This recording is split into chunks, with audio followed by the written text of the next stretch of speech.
Keeping Up with the Kardashians' Exes should be a show all of its own. There are a lot, and some are just the worst. I'm Adam Andrews, and today on Where Are They Now, it's the top 10 craziest Kardashian exes we'd need to just forget about. Kicking up the list at number 10, it's Tyga. Okay, so while they say there is no bad blood here, 1, I hate this relationship, and 2, there is a bit of drama. So, for starters, Tyga met Kylie Jenner when she was reportedly just 14 and he was 21, which is weird to think about. According to sources, they officially started dating around Kylie's 17th birthday, which is still very young, and they only really stepped out officially after Kylie's 18th birthday. And that, my friends, is just part of the mess of this relationship. These two were constantly breaking up and making up, but the two finally split for good in April 2017. Not before Kylie got a tattoo of his initial though. But that isn't the only weird part. Tyga has also dated Blac Chyna, and they even have a child together. That's the same Blac Chyna that is also a Kardashian partner after Chyna and Rob Kardashian had a baby together in 2016. Also, for some weird reason, Tyga tried to take credit for Kylie's lip kits, which is just odd. While there is a lot I don't like about this relationship, Tyga did shut down an interview question about his ex, saying, quote, "It's just dating. You date, you move on, you date again, you move on. It's just part of life. It's part of evolving. It's just learning. You just have to learn from mistakes and grow better. I don't want to talk about it much." Which I think is at least something. It's kind of mature. I like that. Number 9, Damon Thomas. Some may not even know about this one, but Damon Thomas was Kim Kardashian's very first husband, and as such, he predates the real era of Kardashian fame, meaning there are hardly any photos of the two together. Kim eloped with the music producer Damon Thomas in 2000 when she was just 19 years old, and Damon filed for divorce in 2003.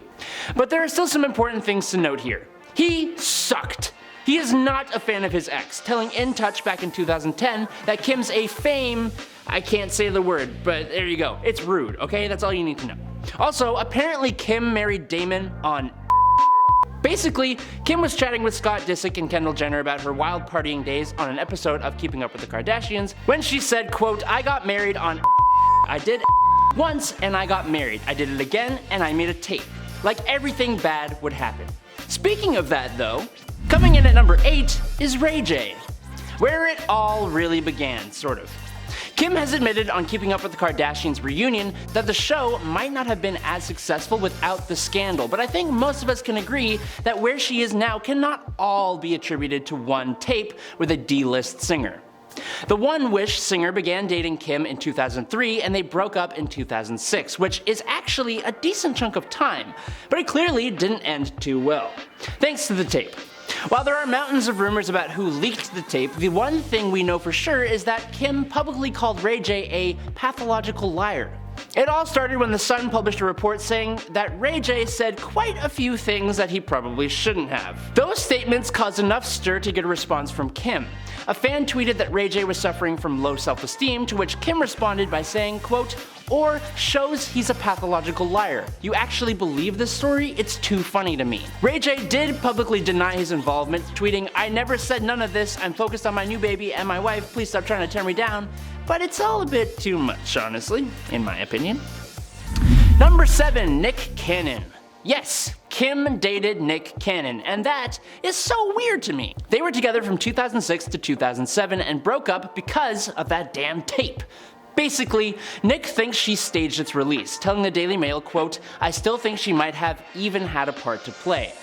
Now, Nick hosts The Masked Singer, but I think he's equally as famous for creating a real-life Cheaper by the Dozen. Cannon is a proud father of 12 children. He shares twins Moroccan and Monroe with his ex-wife Mariah Carey, sons Golden Saigon and Rise Messiah Cannon, and daughter Powerful Queen with Brittany Bell.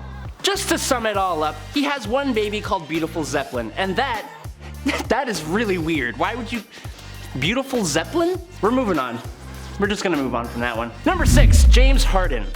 The Houston Rockets shooting guard struck up a romance with Khloe Kardashian in the 9 months before her ex, Lamar Odom, was hospitalized in October 2015. The two continued their relationship during Lamar's recovery but called it quits in early 2016. James and Khloe didn't date long, but he did say it was the worst year of his life, according to a 2016 profile in Sports Illustrated. And that's a pretty bad thing to hear from an ex, but if Khloe had to wake up to that beard every day, I'm sure it was the worst year of her life too, so I don't know. Literally though, how do you navigate around that beard? I don't actually know. On the bright side, Haden's disdain for that year didn't actually have too much to do with Khloe herself. Instead, it was actually the media attention that followed her that gave him the headache, which is a weird thing to complain about when you choose to date a Kardashian. On the other hand, for Khloe, she claimed long distance and his infidelity led to their split. So pick your poison there, one. Number 5, Younes Bendjima. This relationship was weird. It was basically a permanent vacation. Seriously, you name a yacht and Kourtney Kardashian and Younes probably hung out on it together. After a couple years of dating started in 2016, Younes got toxic as hell. He also cheated. The story, according to TMZ, the most reputable of sources, is that Kourt and Younes went on a long romantic vacation together to Italy. Cute! But then, not days later, he went on another vacation to Mexico, what was called a quote, boys trip. A boys trip where he cheated on her with another woman. Younes' side of the story is, and I quote, "They really want me to be that bad guy, F your Hollywood BS," according to an article in Harper's Bazaar. Very nice. But then, amid their breakup, Kourtney posted a picture of herself in a bikini, and Younes commented, "That's what you need to do to get likes?" So yeah, he sounds like a real winner. Despite the dramatic split though, this dude did show up to her 40th birthday, so I guess that's good. Number 4, Scott Disick.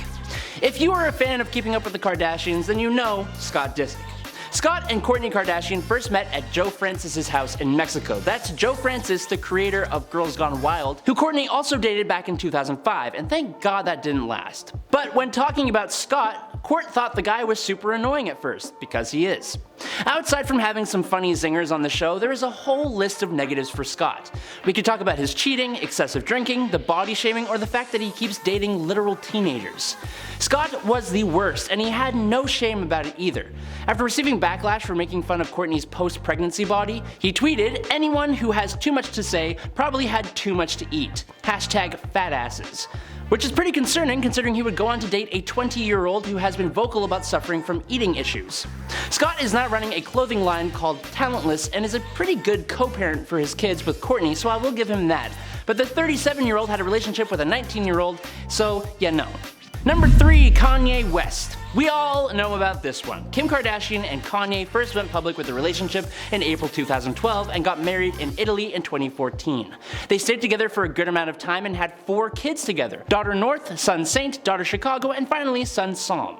But following a pretty difficult 2020, Kim officially filed for divorce from Kanye on February 19, 2021 after almost a decade together. A source told ET Kim filing for divorce from Kanye is just a formal part of the process. The couple has been done for a while and have been amicable for a while. At the end of the day though, Kanye and Kim love each other immensely but knew it was time to call it quits. Despite that pretty chill statement, it was recently reported that Kanye changed his phone numbers and has cut off all communication with Kim, while also getting a lot of bad press for his controversies. Yet, the two remain committed to co-parenting their child, which is amicable at least. Number 2, Kris Humphries. I think we should have known this one would fail, and that's because there is only room for one Kris in this family. When you go back and watch Kris Humphries' interactions with Kim, it's actually kind of unbearable. He was pretty rude, controlling, obnoxious, either talked over Kim or didn't talk at all. It was particularly bad on Kim and Kourtney Take New York though, when he tried to out Jonathan Cheban as gay on television by changing in front of him to, quote, test him. All of that and more we probably won't ever know is probably why their marriage only lasted 72 days. Yes, Kim and Kris were married for an iconic 72 days. The NBA star tied the knot with Kim on August 20th, 2011, with their wedding being featured on a 2-part TV special for E! After the 72 days though, and a much longer court battle over the terms of their split, a settlement was reached in April 2013 and their divorce was finalized 2 months later. Kris retired from the NBA in 2019 and hit back at speculation that his relationship with Kim was fake. When I say hit back, I mean this man wrote an entire essay about it for the Players Tribune, and we're not going to talk about that because it's really long. Cool. But finally, in at number 1, it's Tristan Thompson. God. Okay, so I initially disliked this man for how much he made me have to hear about the Kardashian drama, but then I actually read that drama and saw how absolutely dog water this guy is, and now I'm invested in his downfall. Khloe Kardashian began dating the Cleveland Cavaliers player in the summer of 2016, and they slowly got more public leading into the fall months, with her appearing at his NBA games and him popping up at family outings and on her social media feeds. By early 2017, they were already talking about starting a family together, which they would go on to do, welcoming daughter True in April 2018. But it was before the beautiful baby was born that things started publicly hitting the fan. Khloe announced she was pregnant in September of 2017, and literal days later, the first images of Tristan cheating came out. But then, more videos surfaced of Tristan cheating while Khloe was in the hospital giving birth to their child, and almost everyone wanted his head. But apparently not Khloe, as she miraculously took him back. Then, this goof kissed longtime family friend Jordyn Woods. He begged for 2 years of the pandemic to get back with Khloe, all the while rumors continued to roll out of Tristan getting down with Instagram models every 2 months or so. The couple is reportedly back together, with reports of the couple welcoming a second child together through surrogacy. Tristan takes the top spot because you can Google any month of the year and Tristan's name and cheating scandal and a different story will come up. It's actually kinda sad. But that's the list. This is Where Are They Now? I'm Adam Andrews, and I guess I'll catch you all on the next one. Peace.